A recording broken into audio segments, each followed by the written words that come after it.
itu yang terjadi, termasuk penguasaan DPRD kabupaten kota, PKB lebih unggul. Nah, pada konteks itu saya kira tinggal nanti diuji pada Pilpres ini, karena relatif teman-teman PKB pada konteks suara Nahdien ya, saya kira lebih dekat secara kultural dan secara aspirasi ideologis. Dan itu yang akan menjadi ceruk utama kita untuk mereka bisa kembali ke rumah Nahdien dan lalu mencoblos Mas Anies.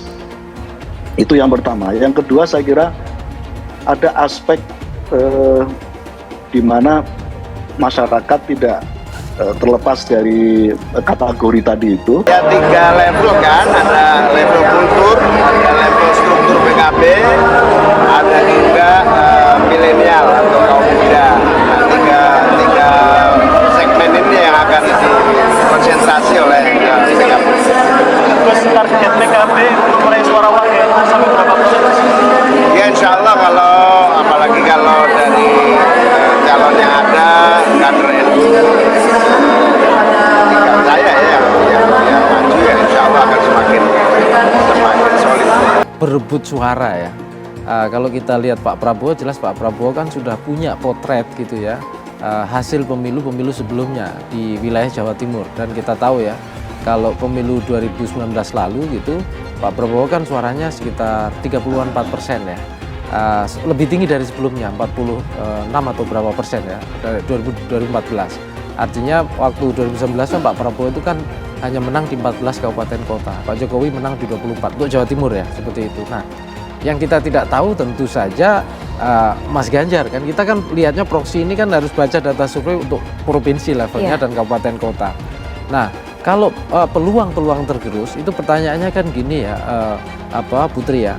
Pertama gini, sejauh mana misalnya memang masing-masing partai, masing-masing nama ini, 3 nama ini sudah punya captive market dulu. Artinya selain populer dia diterima, memang basis pasarnya itu ada. Nah, itu yang pertama. Kemudian untuk mengukur seberapa besar pengaruh deklarasi Capres, Cawapres Anies dan Caimin terhadap perubahan arah dukungan pemilih PKB di Jawa Timur, SRS mencoba membuat analisa tabulasi antara variabel partai dan yang dipilih oleh responden. Apakah masa PKB akan tegak lurus mengikuti pilihan politik Muhaimin Iskandar?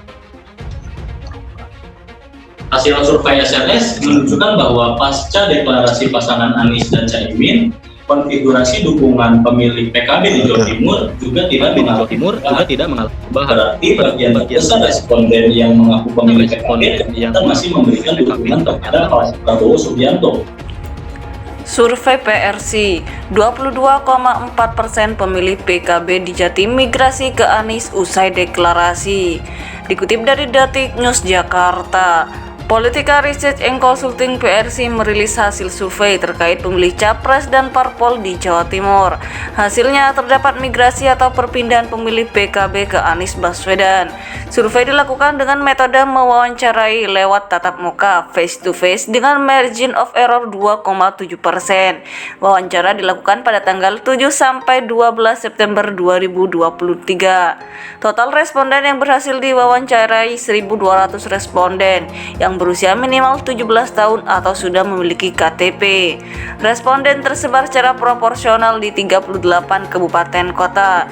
Responden tersebar secara random di 120 desa atau kelurahan. Direktur Eksekutif PRC Rio Prayogo mengatakan, pihaknya sempat melakukan survei pada bulan April, namun sebagai perbandingan, survei kembali dilakukan setelah Anies Baswedan dan Muhaimin Iskandar Caimin melakukan deklarasi. Rio mengatakan dalam waktu seminggu usai deklarasi Amin, sebanyak 22,4% pemilih PKB mulai bermigrasi ke Anies. Jadi menarik memang dalam waktu seminggu ada proses peralihan. Ini teridentifikasi ketika ada 22,4% pemilih PKB sudah mulai bermigrasi ke Anies, ujar Rio dalam pemaparannya Minggu 17 September 2023. Rio menginginkan hal ini dapat menjadi peringatan bagi tim Prabowo dalam mengumpulkan suara di Jawa Timur. Ini harus menjadi warning untuk Gerindra, tuturnya. Selain itu, PRC juga melakukan survei terkait elektabilitas 7 nama cawapres. Hasilnya, Erick Thohir dan Ridwan Kamil mengungguli Caimin di Jawa Timur. Nama Erick Thohir dan Ridwan Kamil itu unggul dalam margin of error dengan Muhaimin Iskandar, kata Rio. Berdasarkan survei elektabilitas Erick Thohir sebanyak 16,8%, Ridwan Kamil 16,4%, sementara Caimin berada pada urutan ketiga dengan 15,4%. Rio menilai dengan hasil elektabilitas terlihat dipilihnya Caimin sebagai bacawa pres Anies bukan karena tingkat elektabilitas, melainkan menurut Rio nama PKB hingga Nahdlatul Ulama lah yang dijadikan pertimbangan. Jadi sekali lagi melihat Muhaimin yang dipilih Anies bukan karena variabel elektabilitas personalnya, tapi karena partai PKB-nya, Jawa Timurnya dan mungkin juga Nahdlatul Ulama-nya, tuturnya. Karena terlihat dari elektabilitas nasional Muhaimin hanya 4-5%, sementara di Jawa Timur pun bukan yang paling unggul di antara nama-nama lainnya, sambungnya. Berikut hasil survei elektabilitas 7 cawapres di Jatim.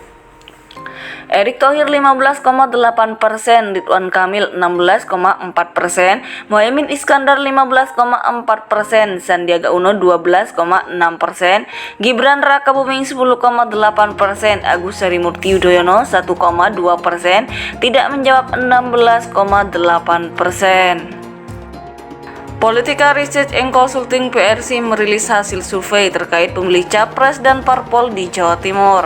Hasilnya terdapat migrasi atau perpindahan pemilih PKB ke Anies Baswedan. Survei dilakukan dengan metode mewawancarai lewat tatap muka face to face dengan margin of error 2,7%. Wawancara dilakukan pada tanggal 7 sampai 12 September 2023. Total responden yang berhasil diwawancarai 1.200 responden yang berusia minimal 17 tahun atau sudah memiliki KTP. Responden tersebar secara proporsional di 38 kabupaten kota. Responden tersebar secara random di 120 desa atau kelurahan.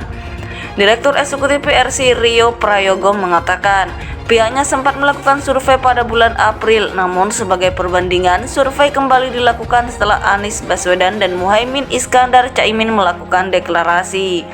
Rio mengatakan dalam waktu seminggu usai deklarasi Amin, sebanyak 22,4% pemilih PKB mulai bermigrasi ke Anies.